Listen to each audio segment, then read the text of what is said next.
What is going on, Wolfpack Nation? Welcome to the next episode of Tuffy Talk. I think it's episode 22 we got going on here. We're doing a baseball recap of just what's been going on with the regional champions, the regional champions we are now. So we got Rob Chamra on here, and we got Leighton Smith and myself, and we're looking forward to talking about that. But, with that said, let's go ahead and get this thing started.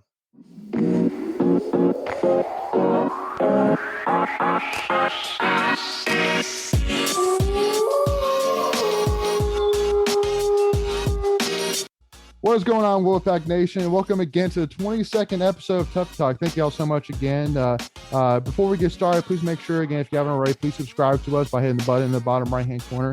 Please like this video, check out other content, and please follow us on Twitter or Instagram at Tuffy Talk Now. And with that being said, before we get going, we want to take a second to tell you about our sponsor, Flatland Jessup Insurance Group, that has your whole world covered, with agents in 5 offices throughout Eastern North Carolina to help you decide how much coverage you need, offering policies for home and auto, recreational vehicles, commercial, crop, health, life, and employee benefits. They are able to combine options to find a comprehensive solution that works for you. They protect things you love so you can spend less time worrying and more time enjoying them. Find them on Facebook and Instagram at Flatlands Jessup. You can also visit their webpage at www.flatlandsjessup.com. So please make sure to go and check them out. So with that being said, we are here today, talk about baseball. A lot going on right now, a lot of exciting stuff. Obviously some heartbreak. Obviously, we got to talk a little bit about that with the ACC Championship. But obviously, we went 3-0 in Louisiana Tech and swept the regionals. So wanted to kind of first, we'll start talking a little bit here about the ACC tournament. So obviously a lot of good stuff, overall, obviously, with big wins, like against Georgia Tech, but, obviously falling short against Duke was hard, especially the way it was, losing 1-0. I mean, I think Rob or Macon, if you got told that State was playing a game and you could bet even money and that Duke is only going to score 1 run, I think all of us would bet a lot of money that State would win if Duke only is going to score 1 run. So, yeah. Yeah, I think especially with the run support that they've given their pitchers all year. I know they definitely are top up there in the ACC with runs scored a game. I would say 9.5 out of 10 times. You tell me the other team, no matter who it is going to score 1 run. We're going to win at least 2-1. Yeah. Yeah, I tell you what though, I thought Duke's pitchers that game, they were just on, and I can't remember the one guy. I think he had the one guy with long hair. Can't remember his name, but he was just dealing really well that game, and guys couldn't really get the right get the bat on the ball too much, and it's credit to them, but you just kind of sucks because you get so far and you've tasted it and you're ready for it, but. Yeah. We had a conversation about, would you rather, people afterwards are like, livid because, we didn't win, and the whole typical, well, Avent's not really the guy. And, my thing was, I know a lot of people were, just thinking, would you rather have a guy, or would you rather be a program that gets, is average and wins a championship once every 10 to 15 years? Or would you rather pretty much be there once every 3 to 5 years with a chance to win it?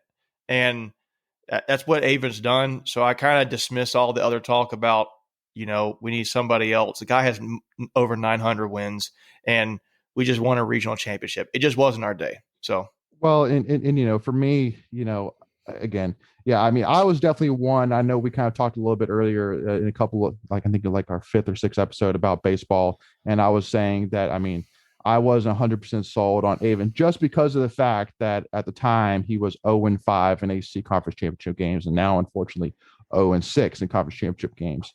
But again, unfortunately, that's the only thing you could really say about him. At the end of the day, he's a guy that loves NC State inside and out.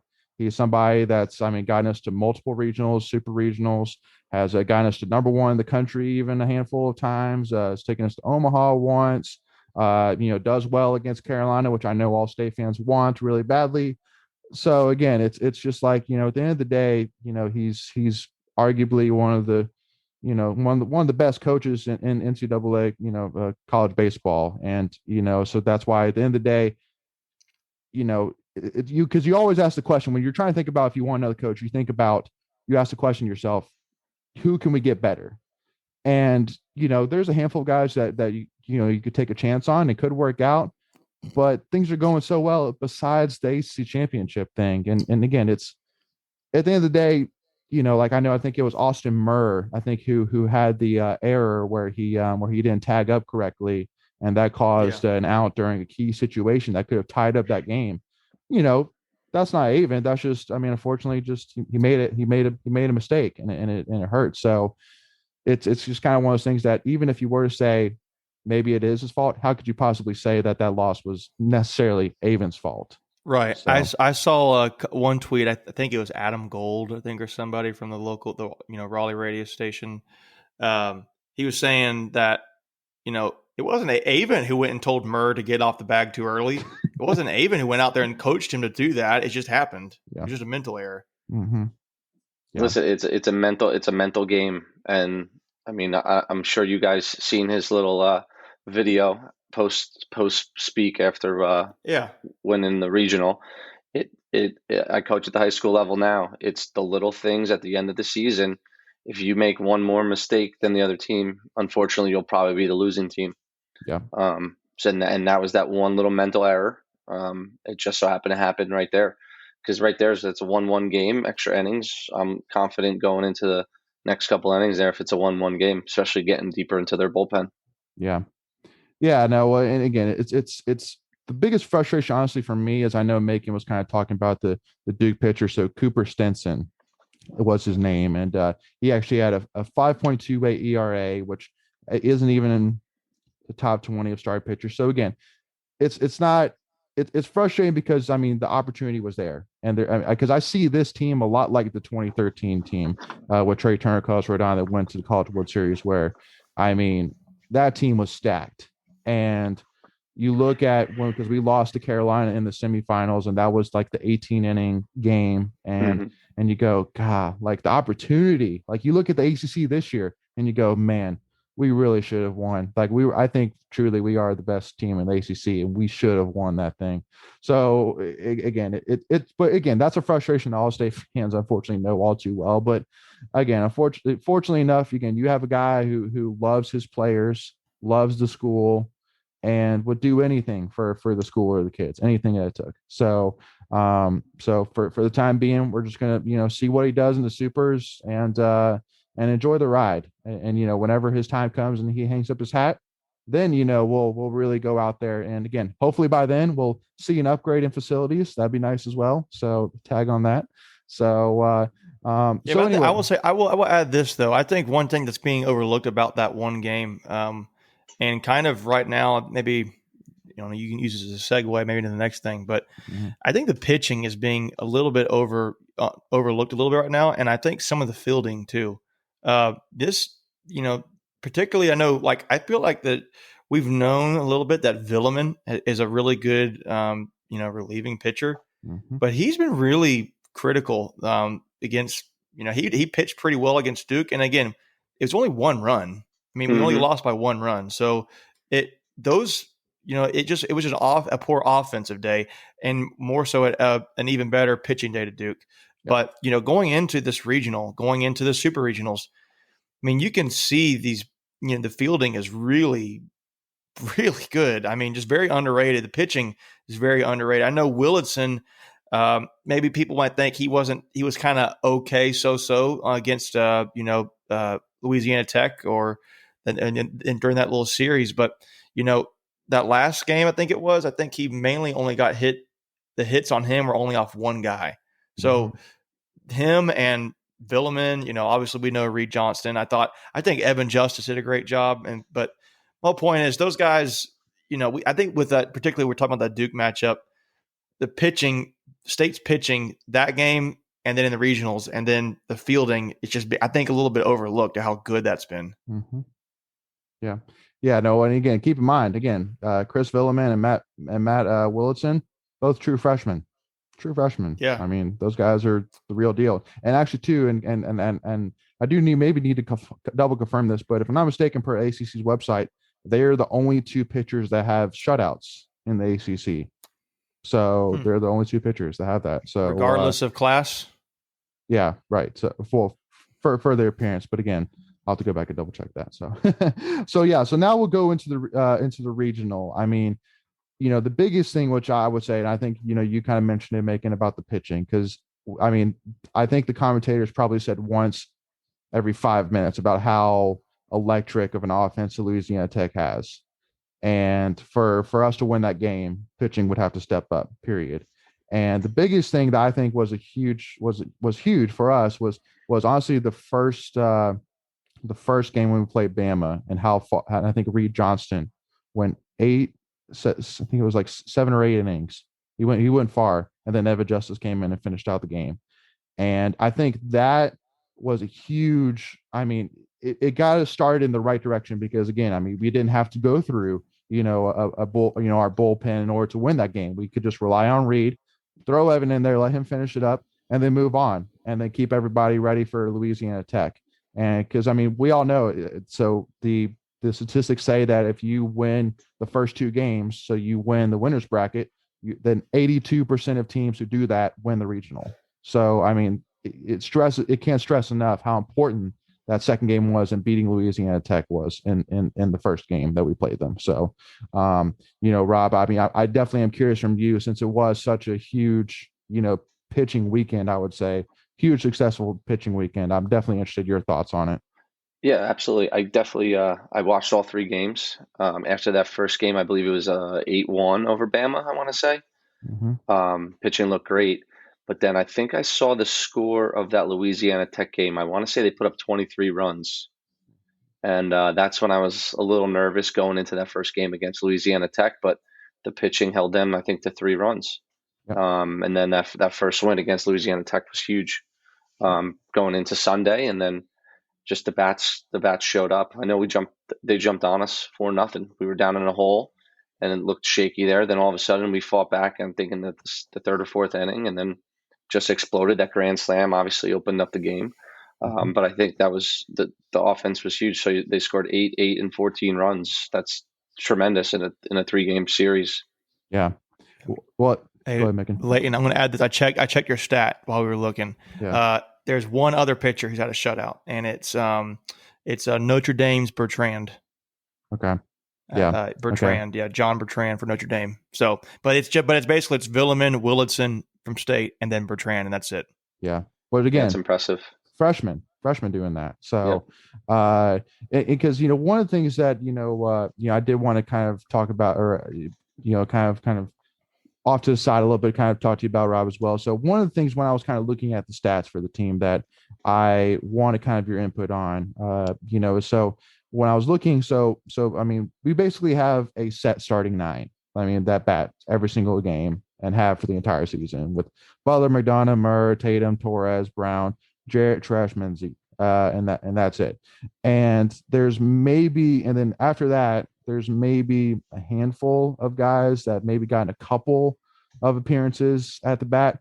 So I know, like for like football, for example, or most sports, you kind of want to see that that depth where you kind of get to the point where you have guys that obviously some are going to leave, but you feel good with who you have leaving behind, that they can step in and take over for what was left and continue on here. So my only worry is, I mean, again, as great as this batting lineup has been, I mean, spectacular, I do worry a little bit for next season, and just the fact that, I mean, it seems like that we basically have relied on this 9, and that's it. But I mean, because I easily see maybe 2 or 3 guys here that are going to leave after this season. So that's kind of my worry. But again, baseball could be different. That's why I want to get your thoughts on it.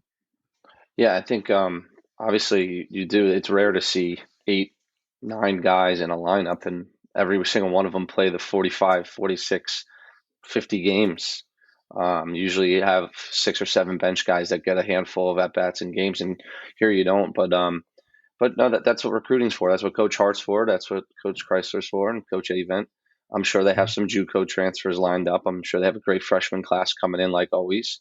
So I'm not concerned about that. And look, this year started off slow, and these guys figured it out. And 33-17 is a great record. I know a lot of teams are up at that 40 win record, but I mean, I know we had a bunch of games canceled. There were 2 series because of COVID.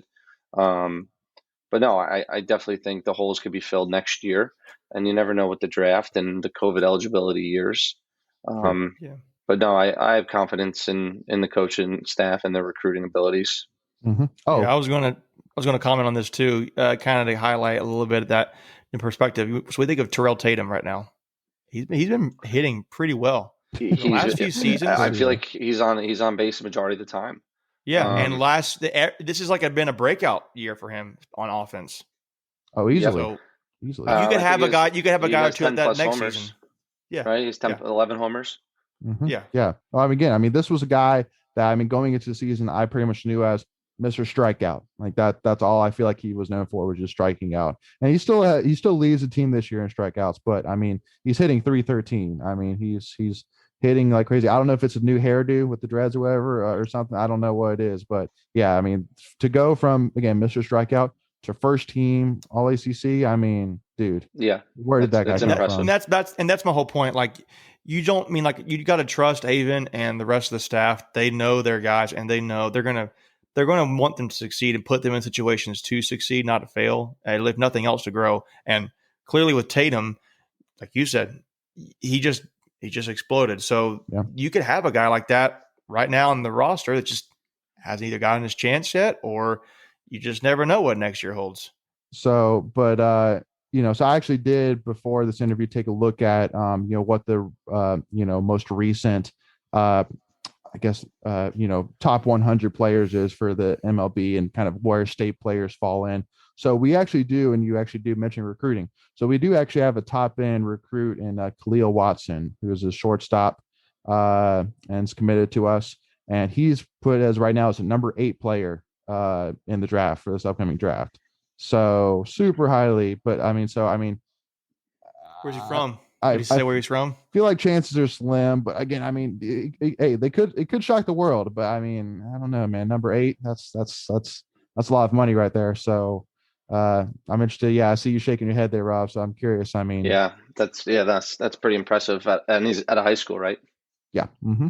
Yeah. He's out of Wake Forest, North Carolina, so just north of Raleigh. Yep. Yeah, Wake Forest, North Carolina. So. Well, if he's listening, hopefully we get to watch him next year. I sure do. That would be amazing. Well, and then Luca Tresh. So he kind of he was like in the 40s, but now he's at 69. Torres, he stayed at 72. Tyler McDonough, though, he's actually jumped in. He's actually number 111 right now. So he's actually jumped in. He was a guy that wasn't in that top 200 or whatever, but he's jumped up. And then we also have 2 other commits. Tommy White, who's a third baseman, he's number 130, and then Peyton Green, who's a shortstop, and he's number 148. So so it's definitely, again, I mean, it shows how strong recruiting that we have. And again, it's if Khalil does go, hopefully at least with Peyton Green, with being 148, he might stick around. We'll see. So and then he could jump in that shortstop spot. I'm gonna comment on Torres, though, man. That play he made, I was about to ask. I think it's late in the game, where the guy, it kind of gets hit between the shortstop and third base hole there. He came charging in. Oh man, that was a heck of a play. Yeah, no, the diving catch. I was just about to ask you, Rob, if you can make a play like that. No. Well, I'm gonna say this too. He had I'll tell you another thing too, to kind of, I was on defense, but on offense, I can't remember what inning it was. I want to say it was like the 5th, maybe the big game we had. But Jose Torres, he did like an 11 pitch at bat and got a walk. He kept fouling off. Yeah, and I mean, to me, that was a critical moment in the game. I thought that will be overlooked, because that was total mental battle. And we talked about that a little bit earlier, but I thought Torres was very key in that last win against Louisiana Tech. And that was it ended up in a walk, right? Yes. Yeah, he got walked. I think he was down 0-2, I think. Yep, and came back. Could be wrong, but yeah. Well, I mean, again, because because we kept tweeting, during it too, saying you kind of felt like that the audience really was trying to push the momentum back in Louisiana Tech's favor. So I mean, that was critical. Easily one big play from Louisiana Tech would have set the crowd on fire, and then it could have easily shifted. And State Rob, never let that happen. Rob, let me ask you this from a pitcher's perspective: how much does an environment like that affect you? The moments like that get to you? You know what? Not much.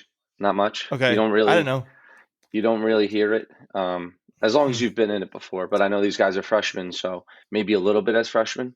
But no, I've pitched in the ACC championship before, and it's a crazy environment. But no, it shouldn't. Like, that's what you train for. You mentally prepare yourself, and I mean, you play in front of those crowds. And listen, COVID played a factor, so it could have had a little bit. But I think these guys are mature enough and coached enough where it's tunnel vision. All you see is the catcher and the sign. That's about it. Mm-hmm. Yeah. Well, I mean, because speaking about that, because I mean, I don't know if you watched the Nebraska-Arkansas game yesterday, but late in the game, when Arkansas started to take over, their pitcher at the time was, I think he threw like 7 or 8 balls straight or something like that. And you could just see, even like maybe on like the second or third ball, that like it was just obvious that he was just bugged. I mean, he was just rolling his eyes and just like, grabbing his cap. And I don't know, to me, I just say to myself again, I mean, I don't know if that's just simply that he's, I don't know what, year he is, but maybe just a matter of experience. But I mean, it was obvious that, I mean, it was really affecting him. And so I don't feel like I've ever seen that before. A pitcher get, that, bug. Usually they'll shake it off, move on, and, try and hit that strike zone. But I mean, it was odd for sure. But I mean, I'm glad that it wasn't a State pitcher I was watching do that. It was a Nebraska one. But yeah, I mean, so because the one thing too, which I did want to kind of reiterate again, that was a huge thing for me for the Louisiana Tech game, which I thought was a great way to summarize it. So the commentator at one point literally said, you could take the batting lineup and put it on a sheet of paper, put it on a board, and throw a dart at it, and you can make a case for any one of those guys that falls on as being the MVP for the game. I mean, Devontae Brown. I mean, I think he would end up being the MVP, and then we had 7 or 8 of the all regional team players as well. But I mean, Devontae Brown, super impressive, and obviously Johnny Butler continues to just be amazing. I don't know what's going on. I think Murr had 7 hits in that one game. I think not one game, and in the series, I think is what it was. It could be. I can't remember what the number was. Yeah, 7 hits. Yeah, no, I mean, again, I mean, Butler's continued to just do his thing. But I mean, even JT Jarrett, who's the 9-hole hitter, he's been impressive. I mean, so again, it's the only thing we can really hope is, again, let's keep it rolling. I mean, the commentator said it best. I think that honestly, Arkansas, even though they're playing, the 16 seed or whatever, I mean, I think the commentary, most guys would say, nobody really wants to play State right now. Let's put it that way. I mean, well, let me pose this question. I know we kind of talked about this a little bit earlier before we recorded, but is there a guy on the team right now on offense that concerns you at all? What do you think? I mean, it's kind of like, if we're being so positive. Besides nitpicking, like we've said a ton of, like, here's the thing: you score all those runs, and there's no one to really talk about. I know we were talking a little bit Mensick, but he's playing a great third base. He's just been quiet, hitting wise. But you have all these other guys that are lighting it up right now. So. Right. I get you can afford to have 1 or 2 guys not producing right now when you're putting up 14 and 8 runs. But there'll come a time where he's gonna have to step up, and whether it's get a bunt down or a hit and run or a squeeze or just get a hit to start the inning. So, but this is why college baseball is college baseball. So he has a week. He'll work on it at practice. I'm sure the hitting coaches working with him. And they'll figure it out. Well, because the biggest thing too, which I love about this team, is the diversity of it in terms of, I mean, we have 3 guys. I mean, I would say with Murr, Jarrett, Tatum, that can easily be a drag bunt guy and run and make it there. We have power. We have 5 guys that have hit double-digit home runs this season. We obviously have the clutch factor for sure. I mean, between Johnny Butler and Tatum's been really good when it comes to clutch hitting. I mean, from the offensive side, we could do it all. I mean but again, that's the worry, is that we did so well in the regionals. It's like, it's just such an NC State thing that all of a sudden it's not going to come in the super regionals. But again, we all hope that continues. I mean, for sure. Again, I mean, pitching and batting were amazing during the regionals. So I think there's a little sour taste in the mouth from the Duke game. And these guys are clicking, they're rolling, and the pitching's been great. Yeah, you've hit on the head. Listen, they scored 4 runs on Sunday on 2 2-run homers that were just sliders left up in the zone, which most hitters could do. They'll see that ball, elevate it, and it gets out of the park. So you take away those 2 pitches, you're now at what was it, 7, but a couple runs at the end that really weren't anything. So it would have been a 14-3 or 4 game instead of 14-7. Yeah, I kind of think another add too. I was listening to another podcast and talking about this game, and they made a point that was a good general point that this offense, first game against Louisiana Tech, it was a good amount of home runs. But then the second game, no home runs, but a lot of singles and doubles we still scored on.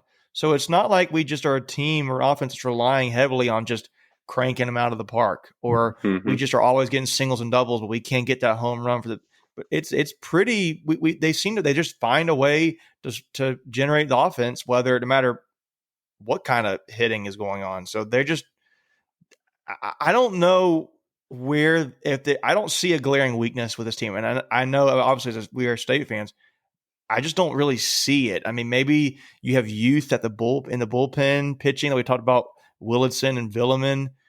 We talked maybe if we had a nitpick on offense, like Minshee could, maybe have hit a little better against Louisiana Tech.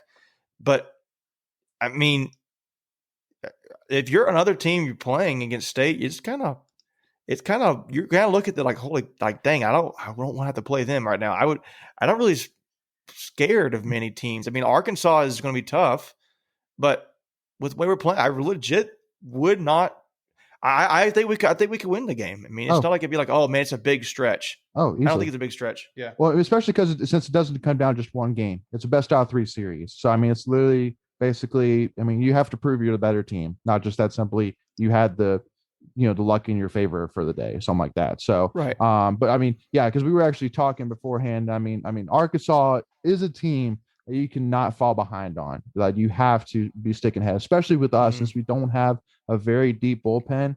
If, like, let's say Reed Johnson jumps in and 3 innings in, he gives up 3-4 runs, something like that, and you have to pull him, then tough. I think all of us State fans will go, oh no, that's not what we want there. So because again, there's not really that strength and depth behind it, especially because again, I mean, all State fans, I'm sure, saw at least some of one of the Arkansas games, and I mean, their crowd is, I mean, it's a humongous stadium. It's sold out from top to bottom. People are basically sitting on top of each other, and I mean, it's super loud. It's a crazy environment, and so I mean, it really. I mean, I truly do think. I think the batting lineup is going to do what they're expected to, but I think it really does come down to pitching. But I mean, to kind of knock the head on it. So Arkansas has a guy named Kevin Kopps, pitcher, and I mean, redshirt senior. I mean, check these stats out. He has a 12-0 record this season. He has a .68 ERA. .68 ERA. And he's pitched, is that good? I'm just kidding. Kidding. I mean, and he's pitched 79.2 innings and has 120 strikeouts.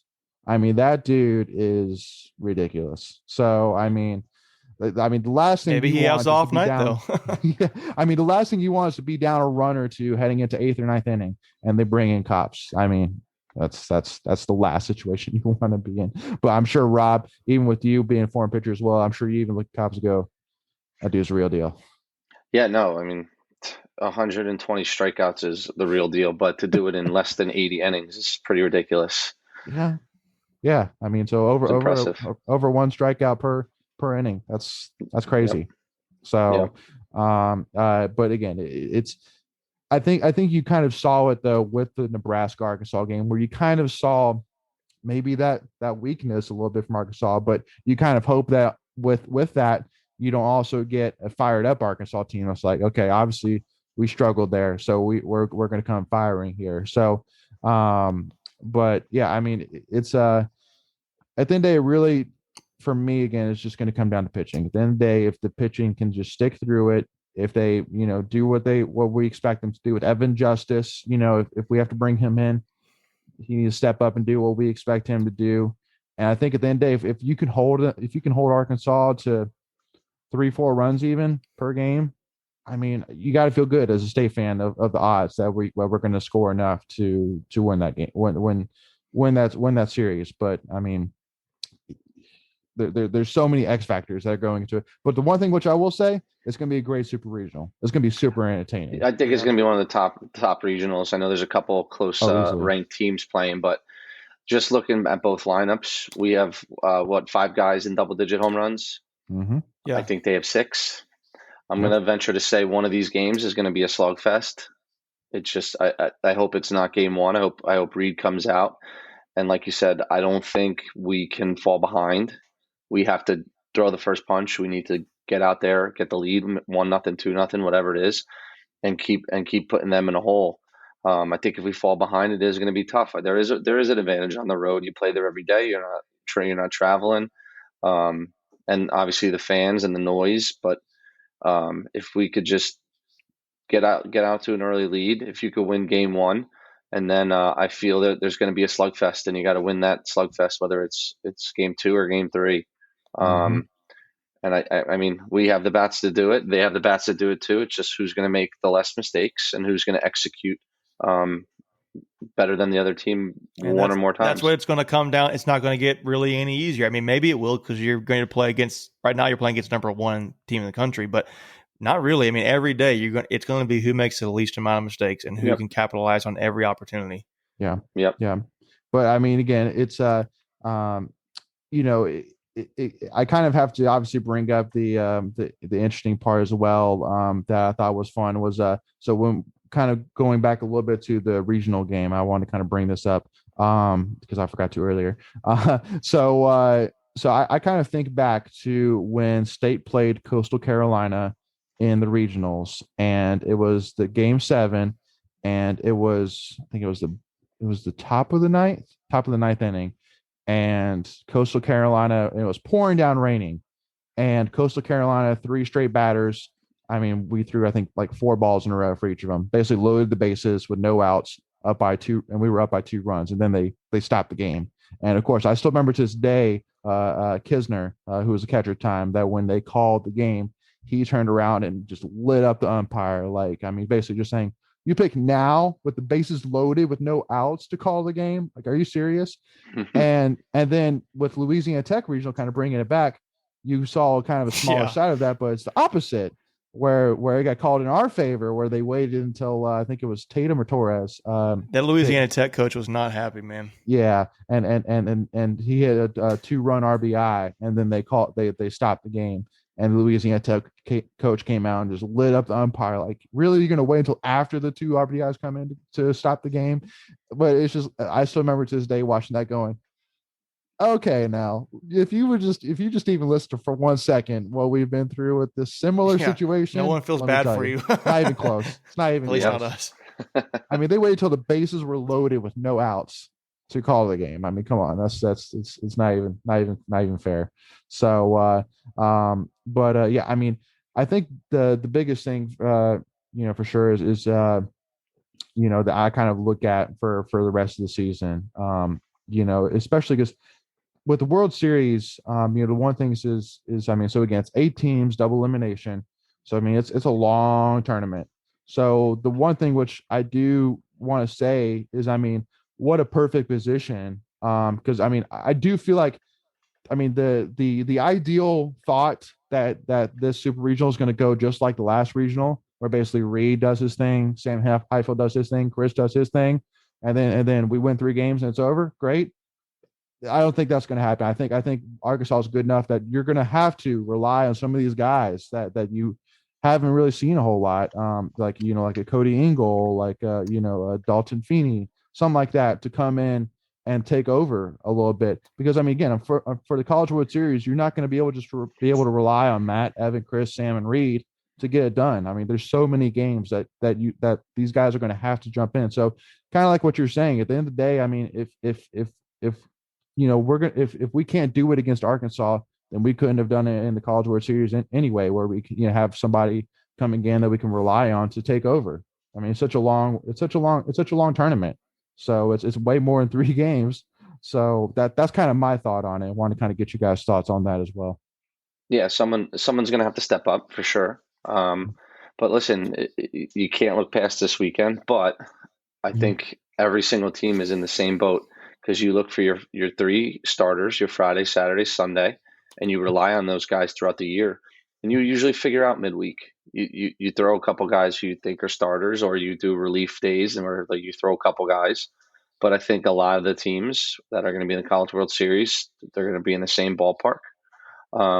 And just going back watching these College World Series games, there are slugfests, and that's usually what happens. And I'm confident with this lineup too. You got to win a slugfest or two in order to win the College World Series. And yeah, you're going to have a guy that may have thrown 4, 5, 6 innings this year that may have to throw 6 or 7 and start a game. And those are the stories you hear and read about online. Of someone, I remember Oregon State had someone back in like the 2011, 12, or 13, somewhere around there. The kid, I think, threw 1 inning all year, and then he came out threw 7 innings and scoreless, and they won the game. Like Wow. that's what has to happen. So, but I'm confident with this roster and this lineup, and this weekend, obviously 1 game at a time, but it'd be interesting to see them back in the College World Series. Heck yeah. Well, but to kind of end it on this question though. So I mean, I am curious from your side, Rob. So besides Matt, Evan, Chris, Sam, and Reed, the main 5 that we've seen over and over again, you kind of said that you're confident in the bullpen here that there's guys enough to get it done. So is there like a specific pitcher or two that's not a part of that main 5 that you feel the most confident about? I think Kobe Engel is going to have to step up. And like you said, and you mentioned Dalton Feeney, I know he's gotten some opportunities. He's going to have to step up. And then, I mean, yeah, one of those guys, I'm sure Reed will probably start the first game, but he'll have to probably have two starts in the College World Series. I know it's over a week and a half, 2 weeks, so there will be that rest, but one of these main starters will have to start on 2-3 days rest, which I mean, that's what you live for, though. And that adrenaline in the TD Ameritrade Park, I've never witnessed it, but I've seen it on TV. I'm sure it's through the roof, and you could pitch on 1 day's rest after throwing 100 pitches, I'm sure. But this is what you go to NC State for. This is what you play D1 baseball for, is the dream to go to Omaha and anything to win. Yeah, absolutely. So, making any last thoughts on this upcoming Super Regional, my friend? No, I mean, I just think it's going to be. I'm just really excited to see the matchups. I think it's going to be like a heavyweight versus a heavyweight, and who comes out on top. That's what everybody kind of wants to see in the sports. They want to see the big dogs go up against each other, and I'm just excited about it. I'm trying to weigh my mind of if I think, as a typical State fan, like, oh man, is this going to be like say we lose potentially? Is this a disappointing season? I don't even want to think about that yet, man. I just want to focus on the game and the series and see what happens. Because imagine if they can win. They would have just beaten the number 1 team in the country and go to the World Series. Does that – they still keep the sour taste of the Duke championship in their mouth while also having the momentum of beating Arkansas? I mean, that would be ideal. I would imagine that's pretty likely. If we lose to Arkansas, then I'm going to be like, well, you know what? We lost to the number 1 team in the country, and they're number 1 for a reason. So it's going to be really, really – it's going to see what's NC State really got in the tank right now, kind of this series. Kind of like a litmus test, if you will, kind of. But it's anything can happen, like it's baseball. Yeah. Yeah, anyone could beat anyone on any given day. That's right. Well, and it's kind of funny, like you kind of say that. I mean, yeah, I mean, when you say even the thought of beating Arkansas, I kind of go, oh man, like, dude, that'd be huge. But then right after I think that, I'm gonna think, man, we really should have beaten Duke. Come on, like, Yeah. we just beat Yeah, Arkansas. Duke's already out, and Duke's already out of the tournament. So Right. No, exactly. No, exactly. No, no, Arkansas wouldn't be huge, but we'll definitely look forward to that. So make sure again, guys. So I think the schedule came out. So it's Friday, Saturday, Sunday, 6 p.m. on Friday and 3 p.m. for Saturday and Sunday. So definitely make sure to check those out. I think they're going to be on ESPN2 or ESPNU, depending on the schedule. So make sure to check those out. Wolfpack Nation is going to be a huge weekend, and we're going to be here to follow it the whole time. So thank you all so much again for tuning in. Again, please make sure if you haven't already, please subscribe to us by hitting the button in the bottom right-hand corner. Please like this video, check out other content. Follow us at Tuffy Talk Now. We're going to be tweeting and all that jazz the entire weekend. So definitely make sure to follow us so that way you can join in on it and share thoughts with us as well. And again, also to thank you all as well to our sponsors, Flyland Jessup Insurance Group. Make sure to go check them out as well. Their information is in the video description below. And thank you all so much again. Looking forward to a great weekend. As always, go Pack, y'all.